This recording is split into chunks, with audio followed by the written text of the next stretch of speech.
I want to go ahead and do a little video here on area and volume. Just a couple of things, because they're going to ask you basically if the axis of rotation is going to be below it or above it. Now the first thing, guys, is area. Remember, area is just the top function minus the bottom function. Okay? That's pretty simple. There's no pi, nothing being rotated. Now, if they ask us to find the volume of this, okay, we got two functions here. Remember, you have to draw the outer radius from the axis of rotation. So here, I'm going from -4 all the way up here. So think about distance. The distance from here to here is 4 units.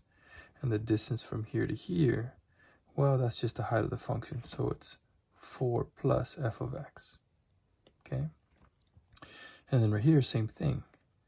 It would be 4 plus g of x. That's the inner radius.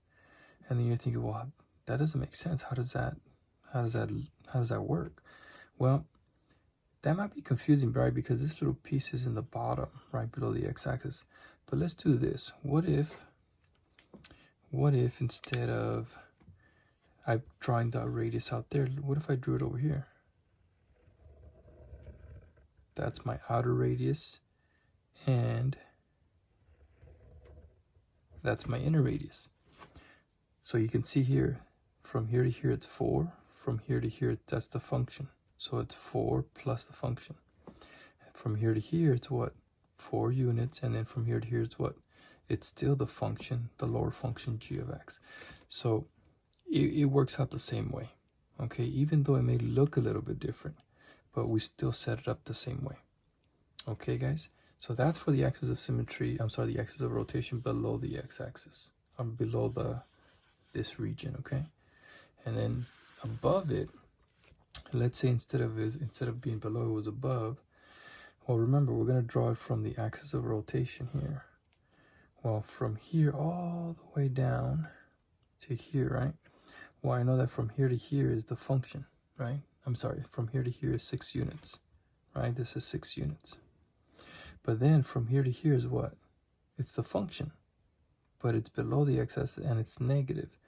So it would be 6, and then this little part here, 6 minus the function, whatever it is. In this case, it's g of x. So it would be 6 minus g of x. And don't forget to square it. And remember, we're rotating it, so it's pi. And then here, minus, same thing. We want the inner radius, So from the axis of rotation, from here to here, we want this guy, right? Well, it would be 6, right?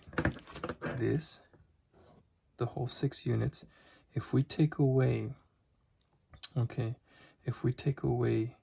this part here, I'm going to be left with this blue part here. So what I want to do is,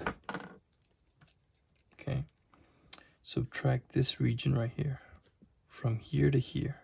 So if I take this whole thing, the 6, take away this part here, I'm left with this little inner radius right there. And that's what I do. It's 6 minus the distance from here to here, which is the function f of x. 6 minus f of x, and you square it. And that's pretty much it, guys. So I just wanted to give you another example so you understand how to set it up. And then for the cross-sectional, I wish I had more time to do another video for you guys, but it's okay. Just remember, with the cross-sectional, you're going to go ahead and have to integrate the area, whatever that area is. If it's a square, s squared. Hopefully it's a square, because then you know that usually the area is the base here, the bottom. So then you would just do top minus bottom, and then you would square it because it's a square. Isosceles triangle, that one comes up a lot too, because it's very simple. It's 1/2 s squared, right? Area of a triangle, 1/2 base times height, but the base and the height are the same because it's isosceles. And then for semicircle, which is another common one that I've seen, it's pi r squared divided by 2. Why? Because it's a semicircle. The only thing you got to be careful is you got to figure out, see like this example here, from here to here, you see that's not the radius, is it? So from here to here, that's the diameter. So you would probably have to take half of this guy in order to figure out the radius. Okay, guys. So hopefully that helps out. I'm going to continue to try to make more videos. Hopefully they help you out. And just keep working hard, guys.